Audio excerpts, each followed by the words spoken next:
Haleluya. Jadi kalau sudah dipanggil Tuhan, bahagian kita harus bersungguh-sungguh menyambutnya. Amin, saudaraku. Di dalam Tuhan, Tuhan gak tahu separuh hati. Tuhan berkata, orang yang mendua hati tidak mendapat apa-apa. Bahkan lebih parah, kalau tidak bersungguh-sungguh, bukan saja tidak dapat apa-apa. Ada ayat-ayatnya mengatakan, Tuhan tidak suka, bahkan terkutuk. Tuhan berkata, saya percaya hari ini, dan sebelumnya dan sesudahnya kita mau bersungguh-sungguh untuk menyambut panggilan Tuhan. Amin. Haleluya. Oke, mari kita buka ayatnya, saudaraku. Ini pun saudara sudah tahu. Pertama, Filipi 3, 13-14. Harus bersungguh-sungguh. Kepada Tuhan tidak ada, saudaraku, tidak bersungguh-sungguh. Dia bersungguh-sungguh untuk menyelamatkan kita. Bersungguh-sungguh mati bagi kita. Bersungguh-sungguh sampai keringat darah menanggung sebuahnya, saudaraku, sengsara yang akan diterimanya. Jadi kita juga harus bersungguh-sungguh menanggapi panggilan Tuhan. Bilang amin. Filipi 3, 13-14. Kita baca sama-sama. Saudara-saudara, aku sendiri tidak menganggap bahwa aku telah menangkapnya, tapi ini yang kulakukan. Aku melupakan apa yang telah di belakangku, mengarahkan diri kepada apa yang di hadapanku, dan berlari-lari kepada tujuan untuk memperoleh hadiah, yaitu panggilan sorgawi dari Allah dalam Kristus Yesus. Bagaimana ini menanggapi panggilan? Sungguh-sungguh atau setengah hati? Lupakan semua yang di belakang. Amin. Sudah dilupakan di belakang, arahkan diri ke kemudian pada tujuan. Ya, jangan lari ke sana kemari, tidak ada gunanya. Berlari pada tujuan. Itulah sikap hati kita. Ini Paulus yang mengatakan, dan kalau kita baca semua surat kirimannya, dia mempraktekkan apa yang dikatakannya ini. Itu sebabnya dalam buku 2 Timotius dikatakannya, aku sudah mengakhiri ya peperangan iman yang telah ditentukan Tuhan bagi dia, dan aku sudah melihat mahkota yang menunggu aku. Dan itu bukan untukku aja, tapi untuk semua orang yang bersungguh-sungguh hati dan menunggu kedatangan Tuhan. Kitalah itu orangnya, amin. Jadi bersungguh-sungguh. Ibrani 12, ini juga bersungguh-sungguh. Ya, tidak bermain-main. Ibrani 12 ayat 1 dan 2. Sudah dapat? Ya, kita baca quote-quote lagi. Karena kita mempunyai banyak saksi, bagaikan awan yang mengelilingi kita, marilah kita menanggalkan semua beban dan dosa yang begitu merintangi kita, dan berlomba dengan tekun dalam perlombaan yang diwajibkan bagi kita. Marilah kita melakukannya dengan mata yang tertuju kepada Yesus, yang memimpin kita dalam iman dan yang membawa iman kita itu kepada kesempurnaan, yang dengan mengabaikan kehinaan tekun memikul salib, ganti sukacita yang disediakan bagi dia yang sekarang duduk di sebelah kanan tahta Allah.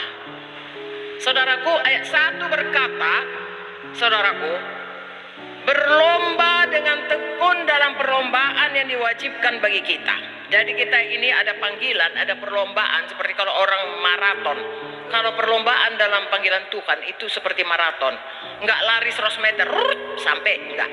Maraton jauh, puluhan kilometer, harus punya ketekunan, daya tahan, bertahan sampai kesudahannya. Firman Tuhan berkata, siapa yang bertahan sampai kesudahannya, itulah yang harus sampai itu. Perlombaan maraton, saudaraku. Jadi kepada kita dikatakan, kita harus berlomba dengan tekun untuk perlombaan kita masing-masing. Ada panggilan saya, ada panggilan saudara, ada panggilan orang-orang yang dalam kelompok sel atau sektor saudara. Biarlah semuanya menang berlomba. Tidak usah ada yang kalah. Perlombaan ini, saudaraku, tidak perlu berkompetisi, yang perlu semua sampai ke finish. Jadi, saya dan saudara ayat 2 berkata, mata selalu memandang kepada Yesus. Kalau kita, saudaraku, mau menang dalam perlombaan maraton, mata kita memandang kepada finish. Ya, visi kita, aku mesti sampai di garis finish. Ya, ada orang, saudaraku, sudah pun lama orang semuanya, dia mesti sampai garis finish, walaupun dia yang paling corot, ya, dia terus saja berlari, dia tidak mau dialihkan, sampai ke garis finish. Nah, kalau sepanjang jalan banyak yang mengalihkan kita, ada tukang es, kita berhenti beli lagi es, saudaraku. Lagi sana ada orang jual lollipop, saudaraku. Oh, beli lagi lollipop. Baksonya lagi enak. Gak sampai-sampai kita, saudaraku. Ya, jangan. Sepanjang jalan apapun yang mau mengalihkan pandangan kita, baik pun itu, baiknya kalau makan bakso, tapi itu menghalangi kita untuk tekun, untuk sungguh-sungguh, jangan didengarkan itu. Haleluya. Makanya saudara, kalau melayani, saudaraku, banyak hal-hal yang baik yang bisa mengalihkan kita. Ya, misalnya kalau penginjilan kita itu penginjilan dengan kuasa.